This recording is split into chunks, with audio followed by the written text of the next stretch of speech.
भाई बहन भाई भाई या बहनों बहनों में बचपन से झगड़े होते हैं घर में, तो मेरे ख्याल से आपके वंदना जी के साथ ही सबसे ज़्यादा होते होंगे बचपन से। नहीं, हम काफ़ी साल साथ रहे। बचपन से मैं और वंदना हम साथ ही रहे।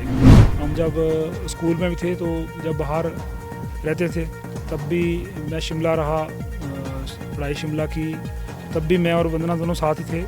स्कूल टाइम में सर्कल घाट में रहे तब भी हम साथ थे। तो ऐसा नहीं, छोटी मोटी नोक झोंक तो हर परिवार में होती है। कांग्रेस के उम्मीदवार हैं चंद्रशेखर, और काफ़ी भाषण देने की कला में काफ़ी माहिर माने जाते हैं। पिछली बार मैंने उनका इंटरव्यू किया था, वो कांडा पत्थर में ही बोट पे बैठकर बड़े सारे आरोप लगाए थे। उन्होंने कहा था कि पाइपें ही पाइपें बिछा दी, इतना पानी तो है भी नहीं जितनी पाइपें आप। और एक उन्होंने सामने दिखाई मेरे को कि इस पाइप का डायमीटर देखिए आप और पहाड़ की हाइट देखिए, तो यहाँ से ऊपर लिफ्ट कैसे होगा। वो चेयरमैन भी बने थे सरकार में, वीरभद्र सिंह की सरकार में, तो लोगों ने उनके व्यवहार को देखा है और कितना वो काम करवा पाते हैं वो भी लोगों ने देखा है। और लोगों ने ये भी देखा है कि किस प्रकार से उन्होंने कर्मचारियों को उत्पीड़न किया। बीजेपी जो परिवारवाद के खिलाफ बात करती है हमेशा, कांग्रेस के परिवारवाद की बात करती है, तो वो खुद भी तो एक तरीके से परिवारवाद को बढ़ावा दे रही है। आपके पिताश्री क्योंकि मंत्री रहे हैं, नेता रहे हैं, और अब उन्हीं के सुपुत्र को टिकट दे दिया। देखिए, ऐसा कि परिवारवाद जो मोदी जी कहते हैं, अमित शाह जी कहते हैं, हमारी पार्टी के लोग, वो परिवारवाद का मतलब उन्होंने बड़ा डिफाइन किया है। बहादुर साहब आपके इतने बड़े मंत्री रहे हैं, इतने कद्दावर नेता रहे हैं धर्मपुर के, ना सिर्फ धर्मपुर के, हिमाचल के, तो कहीं ना कहीं वो एक जिसे कहते हैं परफॉर्मेंस प्रेशर, वो है आपके अंदर कहीं ना कहीं कि क्या आप वो परफॉर्मेंस दे पाएंगे, क्या चुनाव जीत पाएंगे मतलब। और आखिरी सवाल रहेगा अब मेरा ये, बाई चांस वंदना जी को टिकट मिल जाता तो आपको खुशी होती और आप कूद पड़ते उनके चुनाव पर। स्पॉन्सर्ड बाय एकोम फर्नीचर्स। बेहतरीन डिजाइन, हाई क्वालिटी लेकिन कम दाम है एकोम फर्नीचर्स की पहचान। Available in Pal distributors, Gudkar, Mandi. नमस्कार दर्शकों, स्वागत है आपका इस विशेष इंटरव्यू में। और आप मेरे साथ में देख सकते हैं इस वक्त रजत ठाकुर जी मौजूद हैं, जो कि प्रत्याशी हैं भाजपा के धर्मपुर विधानसभा क्षेत्र से, और इस वक्त नुक्कड़ सभाएं कर रहे हैं और कैंपेनिंग का दौर जो है अपने पूरे चरम पर है, धीरे धीरे रफ्तार पकड़ रहा है।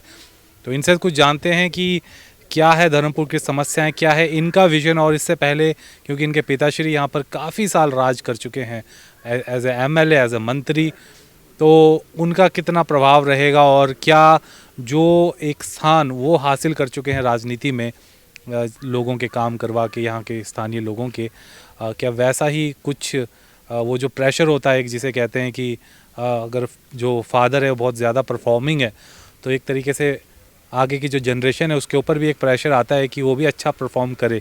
तो वो प्रेशर कितना है टिकट को लेकर, जो शुरू में जैसा कि इनकी जो बहन है वंदना गुलेरिया जी, वो भी खफा हो गई थी, वो भी काफ़ी ज़्यादा सुर्खियाँ बनी थी।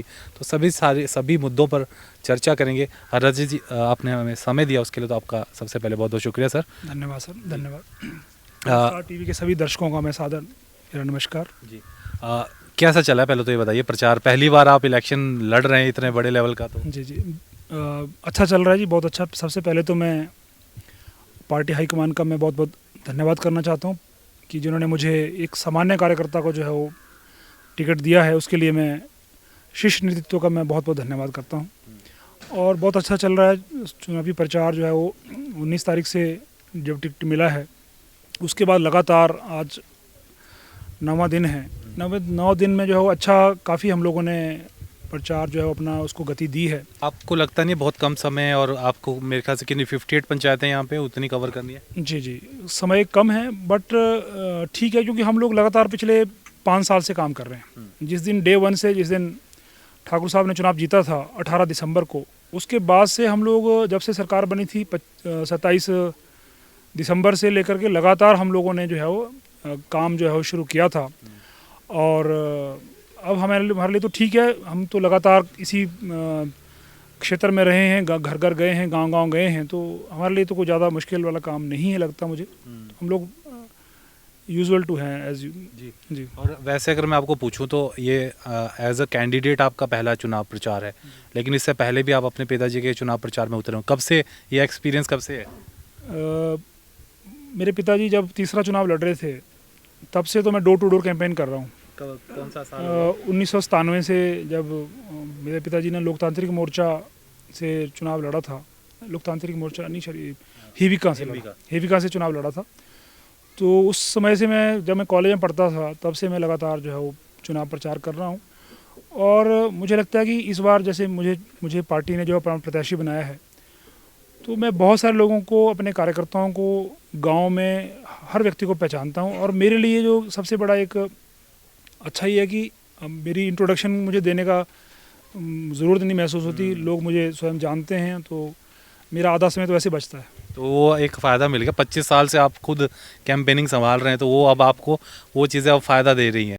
रजत जी, जिस दिन टिकट की अनाउंसमेंट हुई, हम लोगों के लिए भी शॉकिंग था। मतलब ऐसा तो हमें मालूम था कि आप लोग प्रयत्न कर रहे हैं, लेकिन आपको मिलेगा इस चीज़ की बड़े कम कयास लगाए थे किसी ने, और अचानक से वो अनाउंसमेंट होती है। और महेंद्र जी का तो इसे मास्टर स्ट्रोक बोल रहे हैं सभी लोग कि बड़ा इसके राजनीतिक पॉइंट ऑफ व्यू से बड़ा सही उन्होंने दाव खेला। लेकिन जिस दिन टिकट की अनाउंसमेंट होती है, नेक्स्ट डे आपकी सिस्टर जो है वो मोर्चा खोल लेती है आपके खिलाफ। हालांकि अभी वो साथ में ही है, बीते रोज़ हमने देखा आप तीनों साथ में हैं, और अभी भी जो हमने पीछे आपकी जनसभा कवर की तो उसमें साथ में थी और बहुत अच्छे तरीके से आपका प्रचार कर रही हैं। लेकिन शुरुआत में ऐसा क्या हो गया था कि इतनी गड़बड़ हो गई? नहीं, सबसे पहले तो मैं पार्टी नेतृत्व का धन्यवाद करता हूं, क्योंकि हम भारतीय जनता पार्टी के कार्यकर्ता हैं। मैं वर्षों से काम किया है पार्टी में, और भारतीय जनता पार्टी में कभी किसी को मांगने की ज़रूरत नहीं पड़ती। और मैंने देखा है कि पार्टी ने, अगर किसी कार्यकर्ता ने जो मांगा है, उसको पार्टी ने कभी कुछ दिया नहीं है। और जो नहीं मांगता है, पार्टी स्वयं देखती है और पार्टी स्वयं असेस करती है उसका। क्योंकि इतने लंबे समय तक अगर पार्टी किसी कार्यकर्ता को तैयार कर रही है, लगातार अलग अलग दायित्वों पे उसको तैयार कर रही है, विभिन्न दायित्वों पे, तो उससे ये पार्टी की योजना तो थी पहले से ये कि नए युवा को आगे लेके आना है। और मैंने भी प्रयास किया, मैं भी अपने कार्यकर्ताओं से जुड़ा रहा। लगभग 20 साल से मैं अपने हर धर्मपुर चुनाव क्षेत्र के हर कार्यकर्ता से जुड़ा रहा, और मिल करके हमने काम किया और पार्टी को मजबूत करने का काम किया। क्योंकि धर्मपुर में भारतीय जनता पार्टी जो है वो आज इतनी सुदृढ़ है कि जिसके लिए हम सब कार्यकर्ताओं ने मिलकर काम किया है। और निश्चित तौर पे जब बात युवाओं की आई, क्योंकि टिकट तो ठाकुर साहब का फाइनल था और ठाकुर साहब ने प्रचार भी शुरू किया था, ऑफिस वगैरह भी खोल दिए थे। तो ये जब पार्टी ने ये निर्णय लिया कि 70 साल से ऊपर हम किसी को टिकट नहीं देंगे, युवाओं को लेके आएंगे, तो मुझे लगता है कि उस वजह से जो है वो पार्टी ने फिर मुझे कहा कि आप चुनाव लड़िए, और ठाकुर साहब को कहा कि आप संगठन में जो है वो आपकी सेवाएं लेंगे या आगे सरकार में लेंगे। तो वो निर्णय जो हुआ है। और जहाँ तक मेरी बहन वंदना जी की बात है, देखो वो वर्षों से वो भी काम कर रही है, लगातार काम कर रही है। तो निश्चित तौर पे पार्टी में जब तक टिकट मांगना कोई अपराध नहीं, टिकट कोई भी मांग सकता है, कोई कार्यकर्ता मांग सकता है और भी मांग सकते हैं, उसमें कोई अपराध नहीं है। हर कार्यकर्ता का ये अधिकार है कि वो टिकट मांगे। हाँ, जब टिकट किसी को मिल जाए तो उसमें फिर जो पार्टी का निर्णय है उसको मानना पड़ता है। और थोड़ी बहुत नाराज़गी थी, क्योंकि बहन वंदना जी भी महिलाओं को रिप्रेजेंट करती हैं, अपने महिला मोर्चा में भी हैं, और शायद इस वजह से थोड़ा उनको नाराज़गी थी। पर मुझे लगता है कि वो एक दिन की नाराज़गी थी तो स्वाभाविक, क्योंकि ना तो मुझे पता था कि मुझे टिकट मिलना है, ना उनको पता था कि टिकट नहीं मिलना है। हम तो ठाकुर साहब के लिए काम कर रहे थे, तो इसलिए अब जो है वो वंदना जी मेरे साथ हैं। कल हम सब साथ थे, कल हमने यहाँ अपने कॉन्स्टिट्यूंसी में कार्यक्रम किए। आज भी हमारे लगभग 6 कार्यक्रम हो चुके हैं।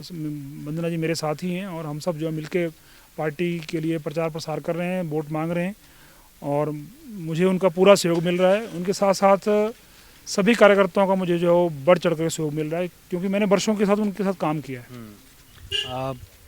क्या कह के मनाया तो आपने? मैंने सुना जिस दिन उन्होंने फेसबुक की पोस्ट डाली थी कि टिकट दिल्ली से टिकट आ सकता है, वोट नहीं, तो उस दिन तो आप तुरंत भागे थे, आप भी और महेंद्र सिंह जी भी। नहीं, ऐसा चलो आप ठीक बोल रहे हैं, पर फेसबुक देखिए कि वो उसका थोड़ा गुस्सा था, पर फिर उन्होंने मीटिंगें भी करी, फिर कार्यकर्ताओं ने भी उनको बात बोली। कार्यकर्ता जो हमारे वरिष्ठ लोग हैं उन्होंने भी यही कहा कि अब पार्टी का निर्णय है, पार्टी ने सोच समझ के निर्णय लिया है, तो पार्टी के निर्णय के साथ चलिए। तो स्वाभाविक से वो फिर सब ठीक हो गया मामला। मुझे लगता है रजत जी, जैसे हर भाई बहन, भाई या बहनों बहनों में बचपन से झगड़े होते हैं घरों में, जी, जी। तो मेरे ख्याल से आपके वंदना जी के साथ ही सबसे ज़्यादा होते होने बचपन से। नहीं, हम काफ़ी साल साथ रहे, बचपन से मैं और वंदना हम साथ ही रहे। हम जब स्कूल में भी थे तो जब बाहर रहते थे तब भी मैं शिमला रहा, पढ़ाई शिमला की, तब भी मैं और वंदना दोनों साथ ही थे। स्कूल टाइम में सरका घाट में रहे तब भी हम साथ थे। तो ऐसा नहीं, छोटी मोटी नोक झोंक तो हर परिवार में होती है, वो तो भाई बहन का रिश्ता ऐसा है कि अब वो तो छोटा मोटा चलता रहा, पर ऐसा कभी हमारे पे ऐसा कभी नहीं हुआ कि हम इतने ज़्यादा आपस में इतने दूर चले गए। तो मुझे लगता है भाई दूज पे आपने ये गिफ्ट मांगा होगा वंदना बहन से कि मुझे पूरा आशीर्वाद दीजिए अब। चलो ये हम वो कोइंसिडेंसली हो गया सारा कि उस दिन भैया दूज थी और हम सब जो इकट्ठे हुए, और आप कुछ भी कह सकते हैं बिल्कुल। हाँ जी। आप विपक्ष सबसे बड़ा आरोप इस वक्त ये लगा रहा है कि बीजेपी जो परिवारवाद के खिलाफ बात करती है हमेशा, कांग्रेस के परिवारवाद की बात करती है, तो वो खुद भी तो एक तरीके से परिवारवाद को बढ़ावा दे रही है। आपके पिताश्री क्योंकि मंत्री रहे हैं, नेता रहे हैं, और अब उन्हीं के सुपुत्र को टिकट दे दिया। देखिए ऐसा कि परिवारवाद जो मोदी जी कहते हैं, अमित शाह जी कहते हैं, हमारी पार्टी के लोग, वो परिवारवाद का मतलब उन्होंने बड़ा डिफाइन किया है। परिवारवाद वो होता है जो कि जैसे जम्मू कश्मीर में नेशनल कॉन्फ्रेंस है, वो दूसरी हमारे जो वहाँ पे दो पार्टियाँ हैं, वो वर्षों से वो परिवारवाद चल रहा है कि उसके पहले उसके पिताजी अध्यक्ष थे पार्टी के, फिर उसका बेटा आया, अब उसका पोता उसी पार्टी का अध्यक्ष आ जाएगा। तो वो परिवारवाद संज्ञा है कि उस पार्टी का संसदीय बोर्ड भी उन्हीं के परिवार से है, उस चाचे ताए सारे उसी संसदीय बोर्ड में वही हैं, टिकट भी वही बांटते हैं, कैशियर भी वही हैं, ट्रेजरर भी वही हैं।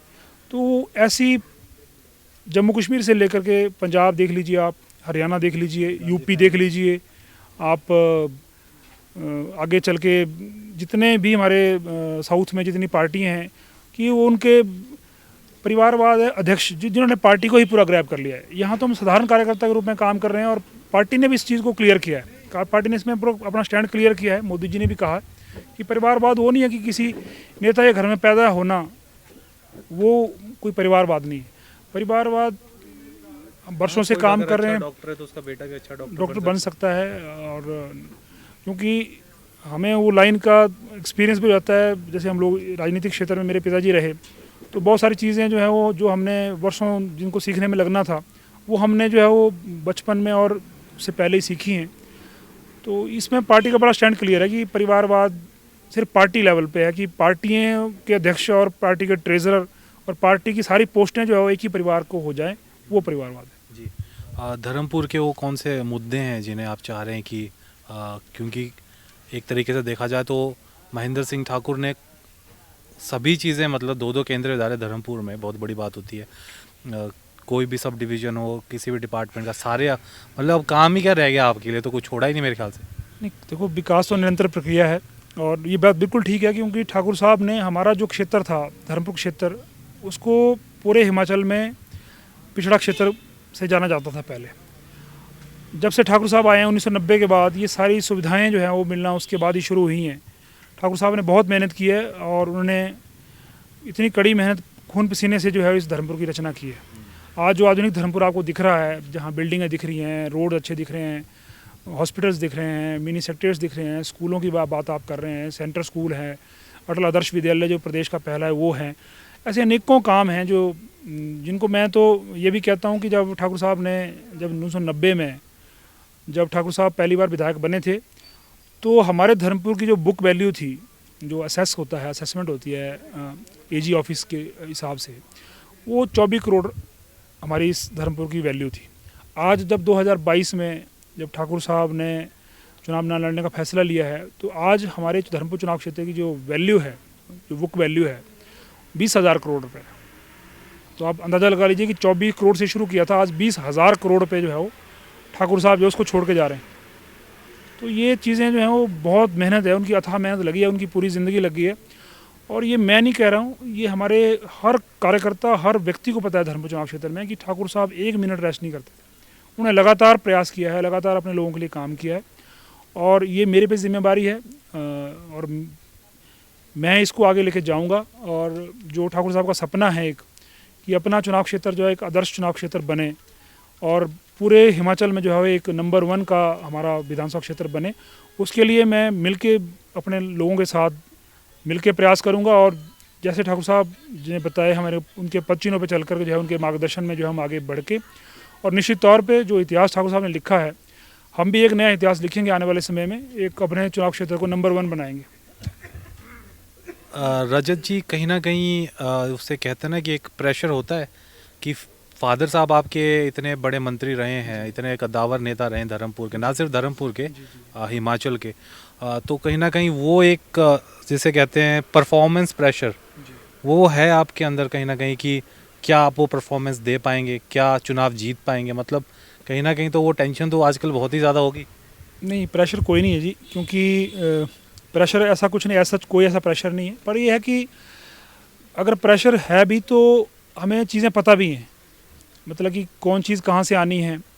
अगर कोई चीज़ मुझे लेके आनी है, कोई बड़ा प्रोजेक्ट लेके आना है, तो वो सारी मुझे कंसेप्ट क्लियर है कि मुझे कहाँ से वो लेके आने हैं, क्या मुझे करना है, अगर किस क्षेत्र में मुझे आगे बढ़ना है, वो सारे मुझे ऑलमोस्ट चीज़ें मुझे पता हैं।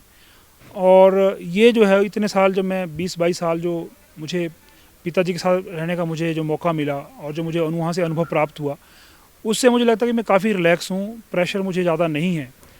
और मैं निश्चित तौर पे मैं करीब, क्योंकि मैं जहाँ भी जिस भी फील्ड को मैंने चुना है आज तक, मैं आज से पहले बिजनेस में था, मेरा अपना काम भी था, कारोबार भी था, तो उस कारोबार को भी मैंने उसको भी मैं अपने बुलंदियों पे ले गया।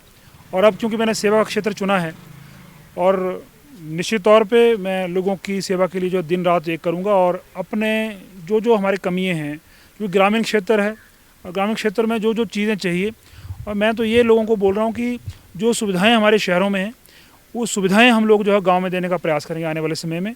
और हमारा जो सपना है, मेरा जो एक ध्येय है कि हमारे जो लोग, बहुत सारे लोग बाहर सेटल्ड हैं, मंडी सेटल्ड हैं, कोई सुंदरनगर हैं, कोई दिल्ली हैं, चंडीगढ़ हैं, बड़े शहरों में हैं, उन लोगों को मैं घर वापसी जो उनकी करवानी है, उनको घर में यहाँ, क्योंकि उनकी मातृभूमि में वो आएँ, अपना उनको यहाँ जो फैसिलिटी है उनको वहाँ चाहिए, जो मूलभूत सुविधाएं जो पहले यहाँ नहीं दे पा रहे थे, वो सारी चीज़ें जो है उनका एक ग्राउंड जो बेस जो है ठाकुर साहब ने तैयार कर दिया है। आने वाले समय में हम लोग जो है वो एक लंबी छलांग लगाएंगे और अपने इस क्षेत्र को जो है वो आधुनिक क्षेत्र बनाएंगे, और इसमें हर चीज़ को जो है वो अपग्रेड करेंगे, चाहे वो शिक्षा का स्तर है, चाहे हमारी सड़कें हैं, चाहे हमारे और कोई भी प्रोजेक्ट है, उनको हम आगे अपग्रेड करके जो है वो ऐसी चीज़ें करेंगे। और मेरा तो एक सपना ये है कि मैं आगे चल के जो है वो अपने क्षेत्र को टूरिज़्म की दृष्टि से विकसित करूं। यहाँ हमारी संभावनाएं हैं जिस पे हम लोग जो आगे काम कर सकते हैं। जी, कांग्रेस के उम्मीदवार हैं चंद्रशेखर, और काफ़ी भाषण देने की कला में काफ़ी माहिर माने जाते हैं।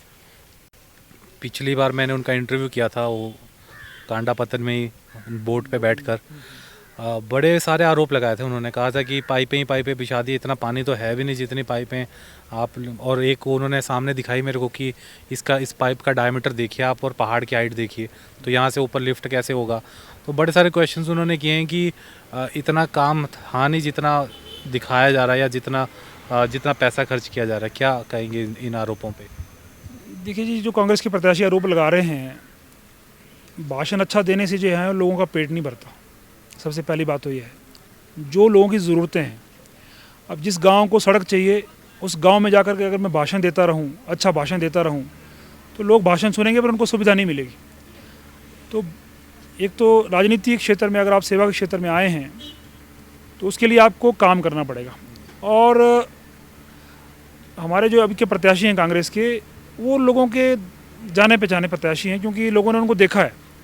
वो 2007 से चुनाव लड़ रहे हैं, और 7 के बाद जब 13 में उनकी सरकार बनी थी, जब वो चेयरमैन भी बने थे सरकार में, वीरभद्र सिंह की सरकार में, तो लोगों ने उनके व्यवहार को देखा है, और कितना वो काम करवा पाते हैं वो भी लोगों ने देखा है। और लोगों ने ये भी देखा है कि किस प्रकार से उन्होंने कर्मचारियों का उत्पीड़न किया था। काम तो वो कुछ करवा नहीं पाए, पर हाँ, कर्मचारियों का जो उत्पीड़न, जो ट्रांसफरें जो उन्होंने करवाई, 1000 से ज़्यादा ट्रांसफरें जो है उन्होंने करवाई, और उस पर जो उन पर आरोप भी लगे, लोगों ने आरोप भी लगाए कि जो है वो पैसे का लेन देन भी हुआ। तो मुझे लगता है कि उनका जो जो उनका कार्यकाल रहा वो बड़े विवादित कार्यकाल रहा, क्योंकि वो कुछ भी नहीं करवा पाए, अपने आप को प्रूव नहीं करवा पाए। यही कारण है कि आज लोग जो है उनको देखना पसंद नहीं कर रहे हैं, लोग उनके साथ चलना पसंद नहीं कर रहे हैं। आज लोग जो है वो विकास का चल रहे हैं, क्योंकि जिस व्यक्ति ने विकास करवाया है, जो पार्टी विकास करवा रही है, लोग उसके साथ चलना पसंद कर रहे हैं। यही कारण है कि आज भारतीय जनता पार्टी को जो है काफ़ी जो है एज मिल रहा है, काफ़ी लोगों जो लोग पसंद कर रहे हैं।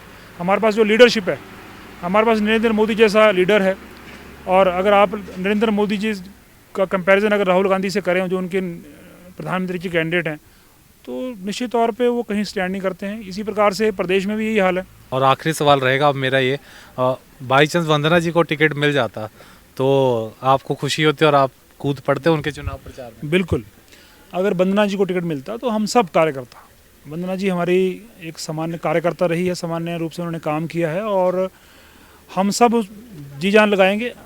भविष्य में कई चीज़ें हैं, भविष्य का किसी को पता नहीं है, ऐसा बाकी कभी ऐसा मौका आएगा तो हम ज़रूर मदद करेंगे, उसमें कोई दो राय नहीं, क्योंकि पार्टी का निर्णय जो है वो हमारे लिए सर्वोपरि है। पार्टी ने जो निर्णय कर लिया उसमें कोई किंतु परंतु नहीं होगी।